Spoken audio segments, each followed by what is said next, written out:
I'm live. Hi. I'm on an imagination with a healing garden, and this is Psych Talks because, or no, it's Psych Soup. Psych Soup. And this is me. I had an epiphany a minute ago, and I've been like, every morning I wake up and I meditate and I journal. If the meditating doesn't work, then I journal. And lately I've gotten there's a lot going on. So I've been doing manifestation. I've been doing challenging my limiting beliefs. And I just got off of the Way of the Buddha lifestyle, which is not an easy task. That was fun. So I had this massive epiphany this morning. I got into a fight with my father yesterday, stepfather, when I laid down a boundary. And I just had this massive eye opening awareness about what's wrong with me, like the whole what's wrong with me. Because I basically had everything set up in my brain so that it's on this comfort suffering scale. And I want to talk a bit about the Way of the Buddha. That's really what I'm coming on here because that's really the core of my epiphany. So what ended up happening was I wanted to know what enlightenment was. I wanted to understand it. I wanted to pursue it. I wanted the experience. And according to the Buddha, it is believed that in order to achieve ultimate enlightenment and ultimate knowledge, you have to suffer.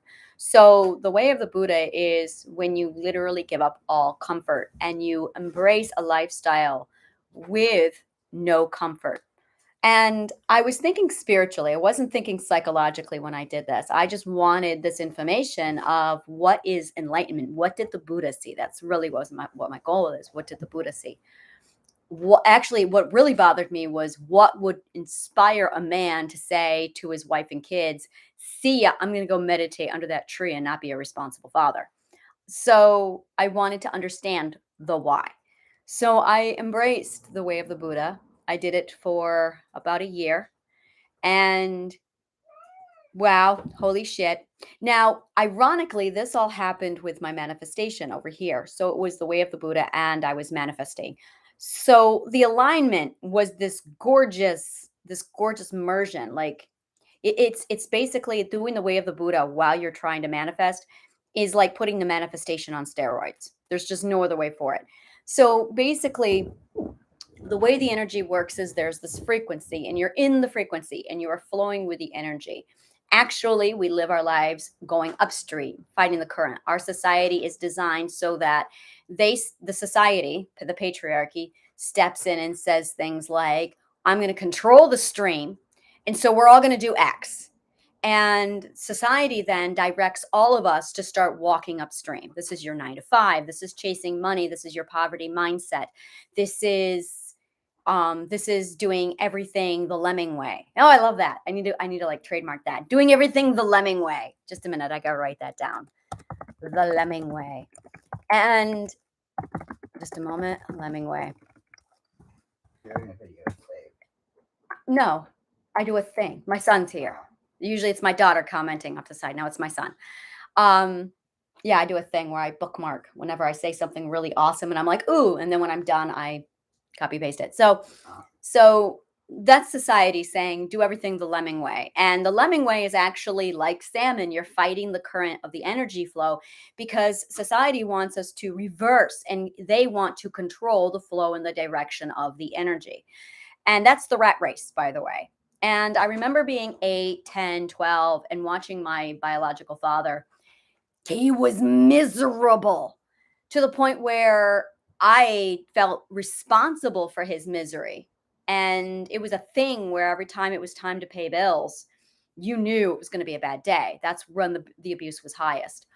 And it really was like my father pays bills and the abuse was way up here. And then he'd calm down and then he'd pay bills and we'd get abused.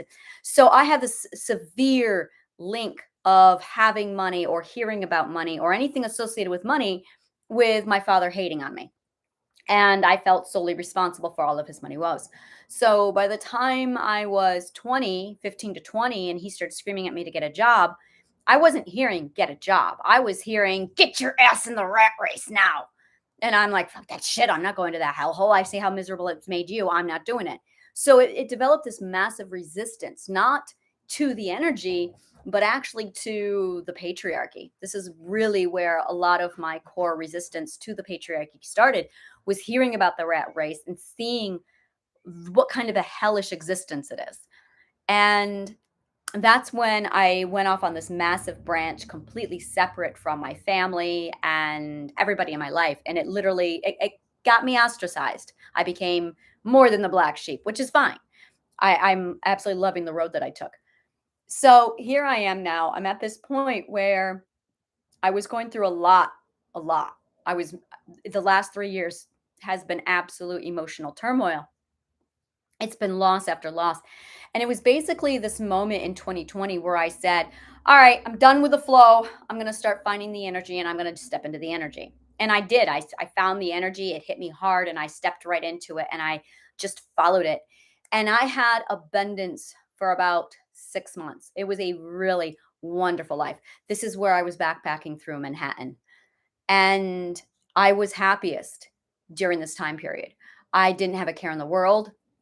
I was a happy little grasshopper backpacking through Manhattan, and I was absolutely in the flow. I was attracting adventure. I was attracting some amazing people, some very toxic people, but I found my way. I really found my way, and it was very empowering. And then I started to suffer. I ran into a really bad person, and um, well, to be blunt, I never recovered. It it really just cut out from underneath me. And I started suffering. And climbing out of that suffering was very difficult to the point where I consciously and on purpose said, okay, what do I need to do to resolve my suffering? And I feel like I've been trying to find that stream ever since. And during that time, I found the man of my life. I found the love of my life. I found my dream job. I was getting paid substantial money living in New York City. And I was just riding this wave of happiness and abundance. But I had this horrible cloud just hanging over me from this person that I knew before. And it declined and it declined and it just kept declining. And I got to this point where I was done with the suffering, I was done with the loss.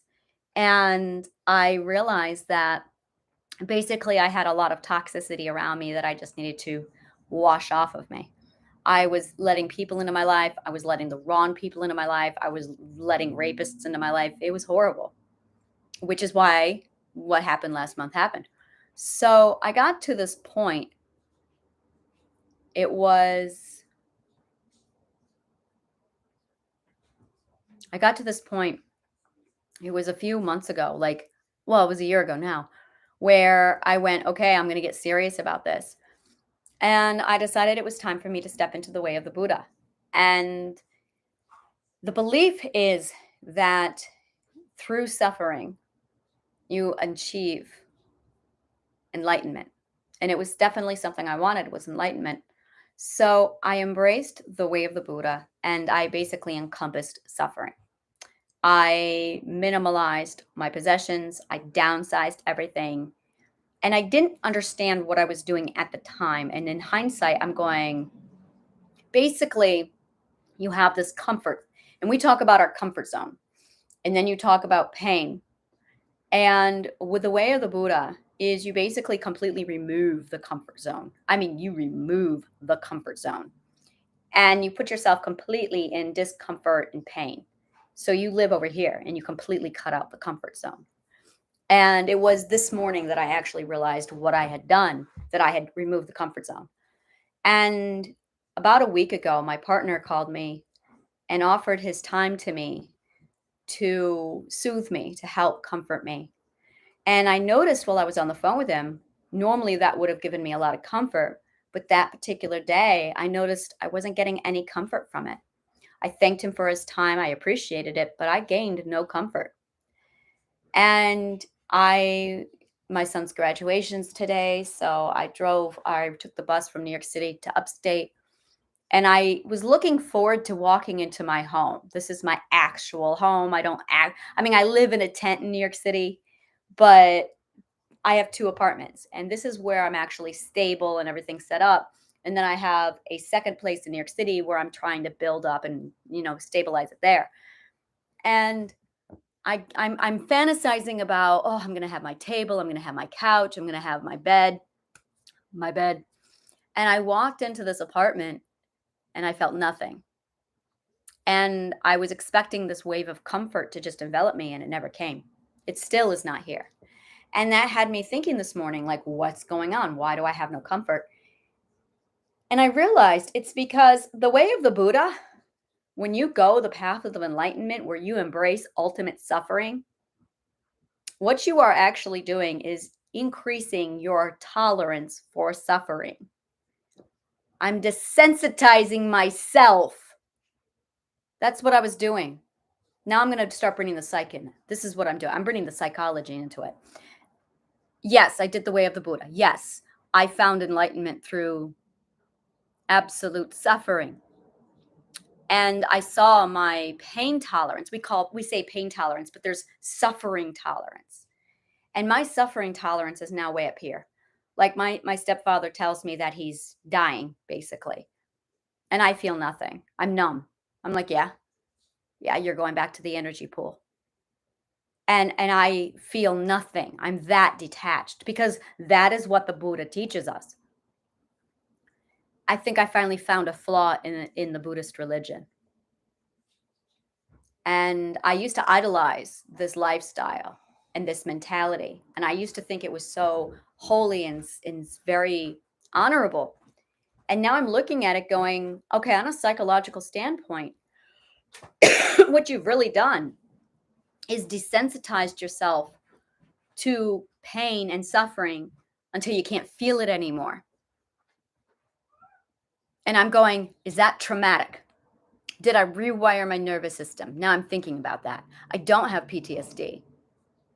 I don't have a negative attitude of, oh, one more thing I'm going to lose. I don't think like that. It's good and bad. When good things happen, it's, yeah, okay, this is a good thing. And when bad things happen, okay, yeah, this is a bad thing. But I don't even call them good and bad anymore. I've refrained from using those terms. It's, this is the black side of the karma wheel. Ah, this is the white side of the karma wheel.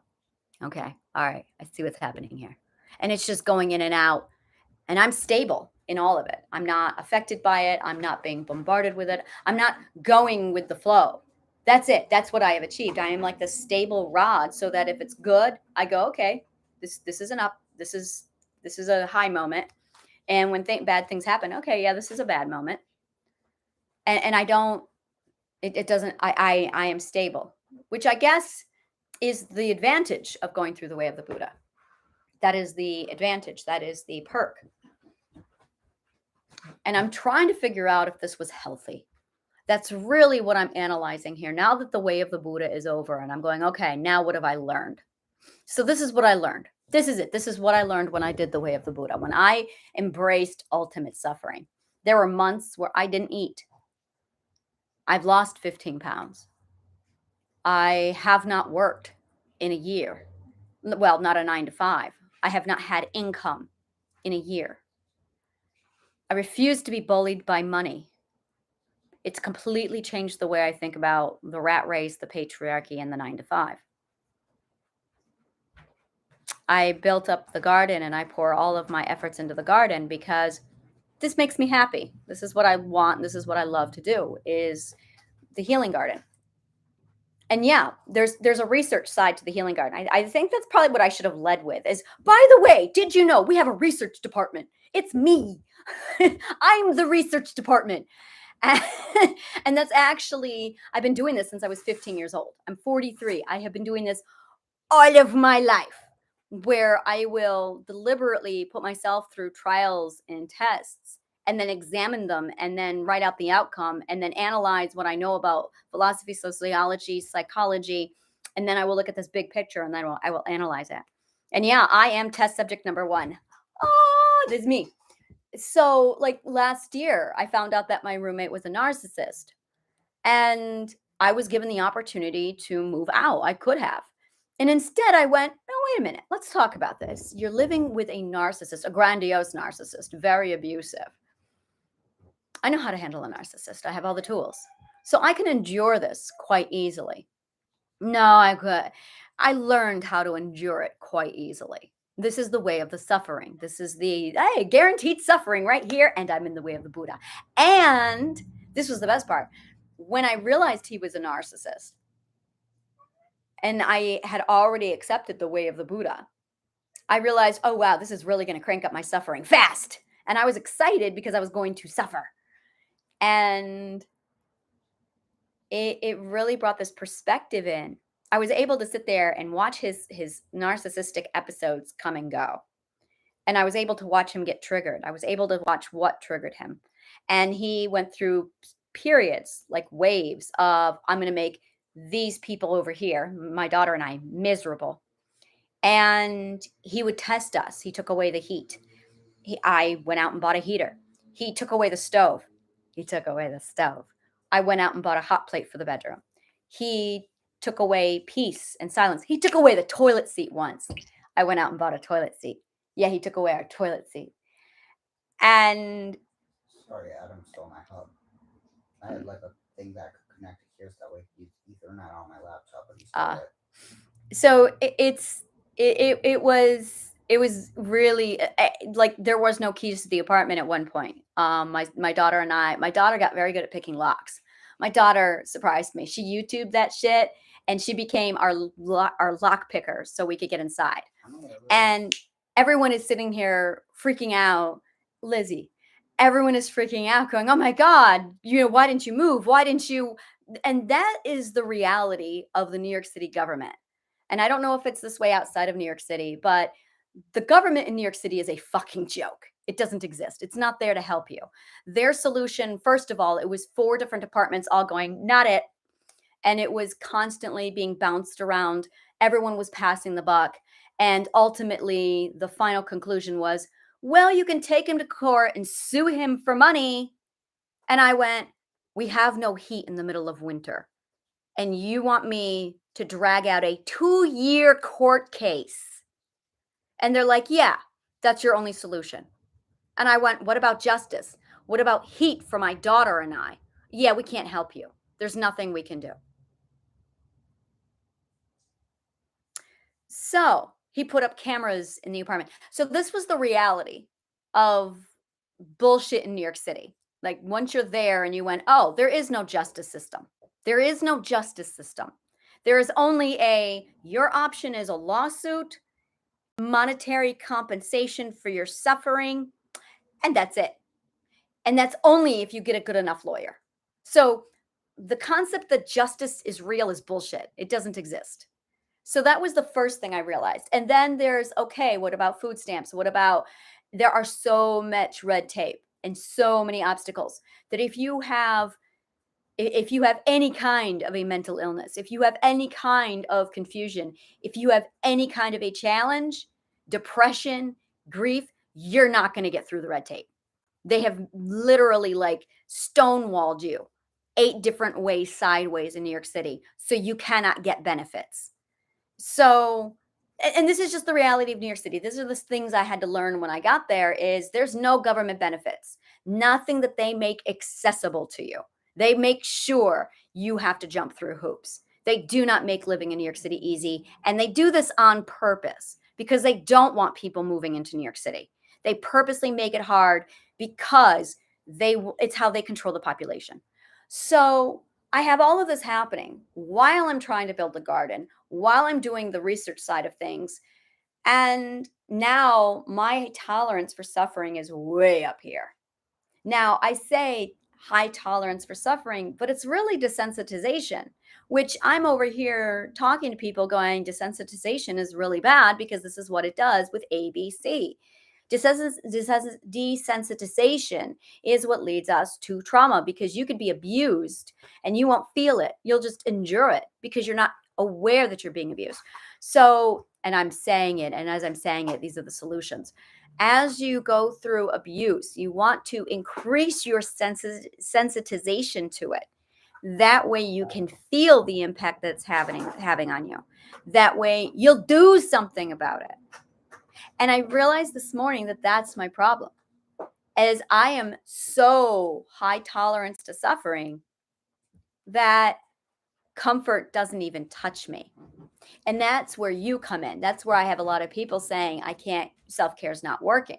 Well, that's because you're not sensitized. So maybe I should stop talking to you about self care and maybe I should start talking to you about your level of suffering. Is your tolerance, your suffering tolerance or your pain tolerance so high that you can't even feel your foot on fire? Because that's where I am. I can't feel. I have I can't feel. I've desensitized. And that's why when I came here, comfort isn't touching me.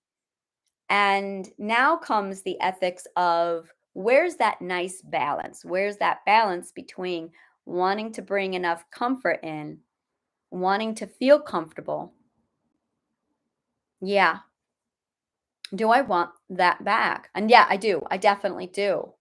I don't know. I don't value comfort anymore. But I would like to turn down the volume of the suffering. I definitely want to turn down the volume of the suffering because I can't feel anything right now.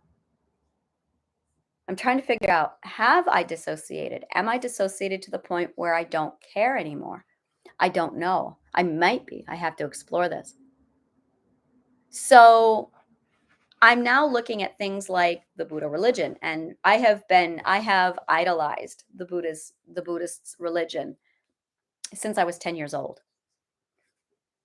And now I'm looking at it going, okay, I'm definitely seeing some psychological disadvantages. Did I understand? Do I understand suffering? Oh, yes. I understand suffering on such a level. I get it now. I understand suffering. I understand comfort. I do have this vast comprehension of what it looks like. But yeah, I think I'm ready to turn it down. This is the dialogue. This is the moment of, okay, so you just completed this 1 year course of the way of the Buddha. What did you learn?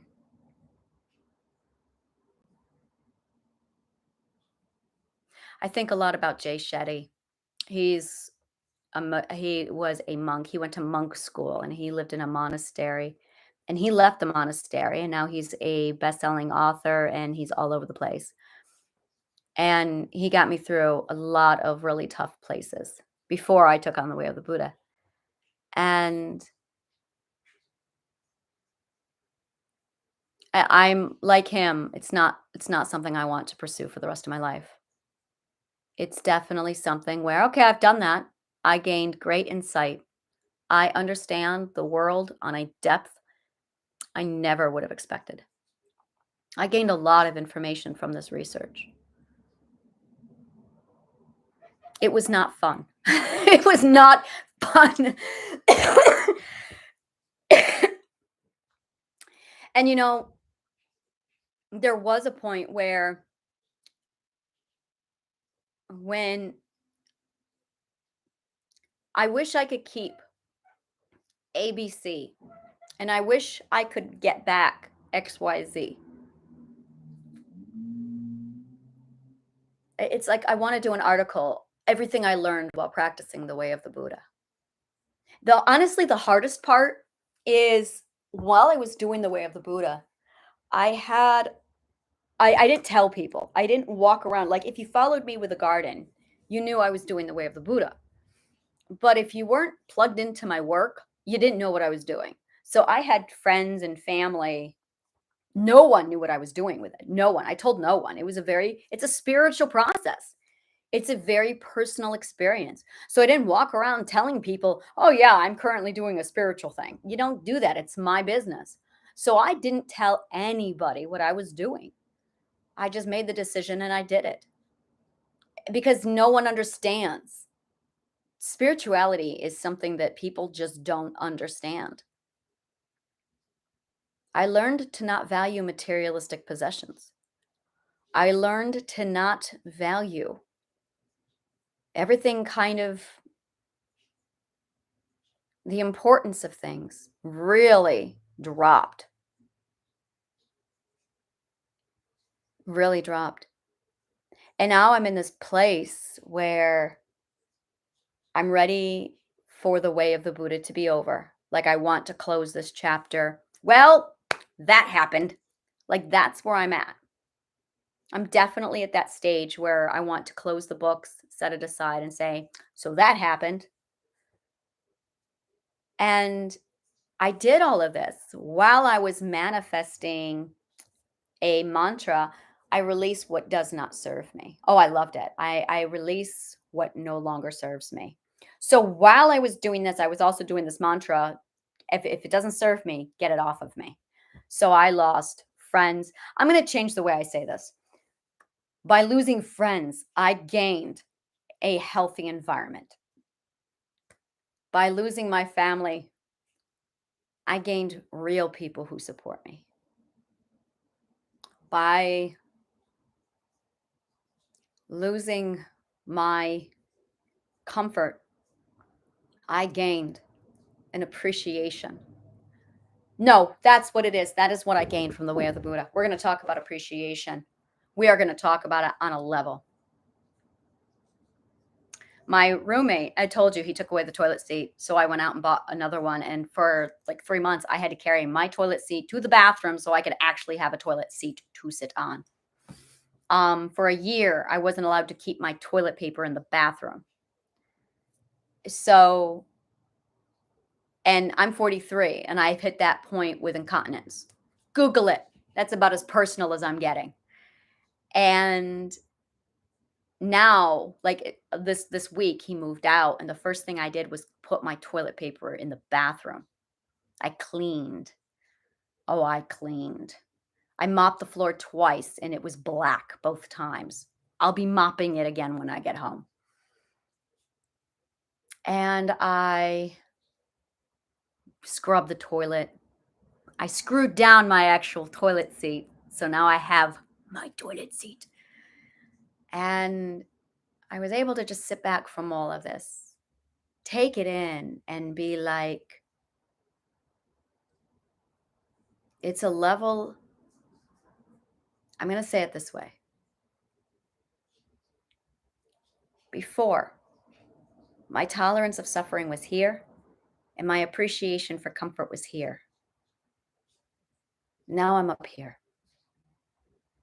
Notice that my appreciation for comfort also increased.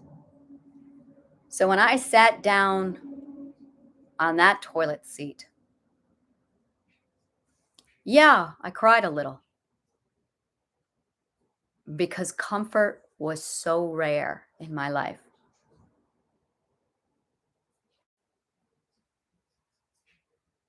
And that, I think, is the problem that we have with our society today. One of the problems is everything is so comfortable that if you want to be uncomfortable, you have to actually pursue it. Things in our lives right now are so comfortable, electricity, that if you want discomfort, it's called camping. It's called camping. That's the purpose of camping. You are deliberately making yourself uncomfortable because you don't appreciate. And that's something I'm afraid of losing. No, I'm not afraid of losing it. I don't think I will ever, ever allow myself to not appreciate comfort again.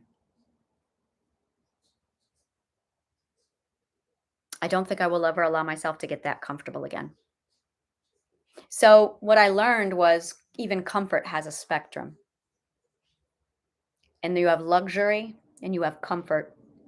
And you can become so intolerant that you're over here so much that you don't feel the pain. So that now that things are starting to come back to me, now that the flow of abundance is now flowing toward me, now that I'm in that flow and I have things coming toward me, I'm appreciating them. I can feel them.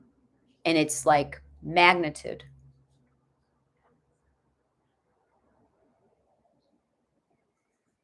I am very glad, very grateful for this lesson, very grateful for this opportunity. It's not something that would come easily. It's the one time in my life where I was in a perfect opportunity to step out of where I was and say, hey, I have this perfect storm. If I'm going to do suffering and the way of the Buddha, now's the time. And I did it. I really did it. And I don't think, maybe I'll have the opportunity to do it again, but I can guarantee you I will never go back to this. Now, going forward, my comfort's a choice. My awareness and my appreciation for it is a choice. So I don't quite know psychologically the best route for me now. That's something I have to figure out. But yeah, even my partner was a source of comfort for me. And I don't have that right now. And I'm just saying to the universe, thank you for this opportunity of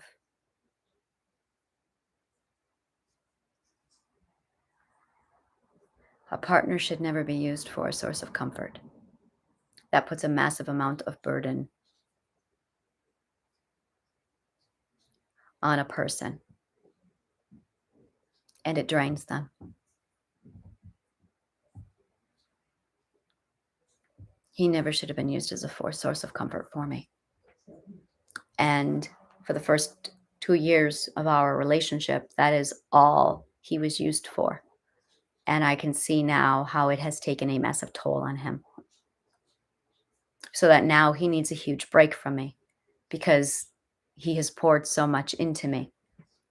And he literally was the only source of comfort I had for 2 years. I owe him a huge fucking apology for that. So it's this pursuit. Is your baby? It's this pursuit of. That was a very rare appearance by Spriggan. That is my son's cat. That is Midnight's sister. Come here. Kitty, kitty, kitty, kitty, kitty. Kitty, kitty, kitty. Nope, she found a bucket. Yeah, that is Midnight's sister. Midnight's a boy, Spriggan's the girl. So, yeah, it's definitely, it was a lot to learn. It was a lot to take in.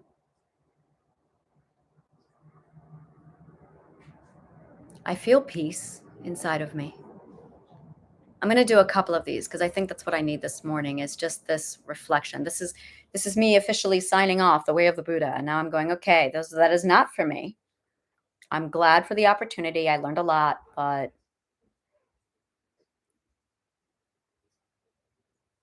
I understand why the Buddha did what the Buddha did. I understand what he saw.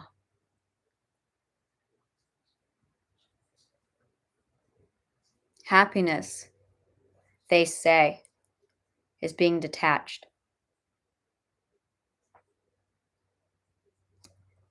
I have been struggling with the concept of detachment for a while. Every time I heard the word, I cringe. Detachment. What does that mean?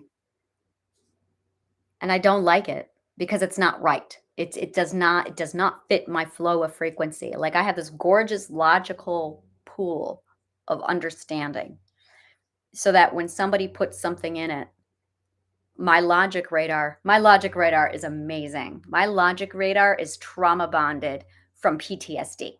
So if something's illogical, I have an actual PTSD trigger that goes off in my body. Because if I wasn't logical, I had an owner who raped me to condition me to be logical. I'm smiling like the advantage of this is I cannot begin to explain the advantage of this. So when I was 15, I had this thing conditioned into me so that if something is illogical, I can expect rape. And it's still there. I purposely preserve this PTSD trigger and it's my intuition now. Like it is ingrained deep into my intuition. And it allows me to formulate the realizations and the conclusions that I have because I feel them, I bring them in, and it's enough for me to go, oh, that's not logical because my intuition and my radar is going off. I think I resolved the PTSD part of it. I just now have the radar, the intuition. So the concept of detached sets off my radar. It tells me that isn't correct. They're off. They're not, something is not being understood properly. So let's analyze it. What does the Buddha mean when he says detached? And it's like this concept of letting go and releasing. And I don't like the word attach. It's just not the right word. I think what's trying to be communicated isn't attachment. And by the way, the Buddha did not speak English. So I'm pretty sure this got lost in translation between the Buddha and me. We're looking at 2,000 years, 1,500 year separation, and an entirely different language. So I don't think they said attached. I don't think they used the word attached because that contradicts manifestation. No, it's not attachment. And they say that, see, no, there's something there that's not accurate. I'm going to have to dig more into that. But yeah, the concept of attachment and detachment, I want to say it's resistance and acceptance. I think that's what he was trying to say is don't resist. And the best way they could translate resistance was saying attached. And that's not the same thing. That's not the same thing at all. I don't think the Buddha meant through attachment you will suffer or become detached and you will. No, I'm pretty sure he was trying to say accept or resist. Don't resist. That's accurate. That's logical, and that flows with manifestation. That complements it beautifully. That it's the resistance and the acceptance, because attachment just means getting used to something. Technically, the Buddha was attached to his lifestyle. We all are attached to our lifestyle. We get used to it, we adapt to it. So yeah, for me, it's resistance and it's acceptance. Don't resist it, accept it. Open up to it, accept. Don't resist it. And I think that's it. And that's really what it was. That's where I'm feeling it coming from. That's where I am. Yeah, that's where I'm definitely feeling it. It's a resistance. And like when my father first told me that he was dying, I felt the resistance. I felt the resistance of the belief. The new belief was given to me and I resisted it and said no. And I felt the suffering. So now I'm going, okay, my father is dying and he is going back into the energy pool. Okay.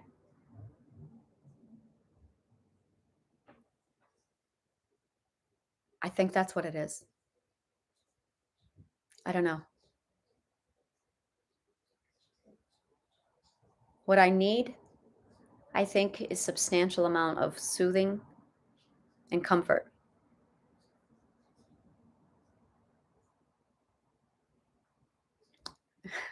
But it has no familiarity to me anymore. So I don't know how effective that's going to be. We'll figure it out. Thank you so much. All the links are below. This is Anna's Healing Garden. This has been Psych Soup. And today we specifically referred to the way of the Buddha. Thank you very much for your time. And you can find me at annashealinggarden.org.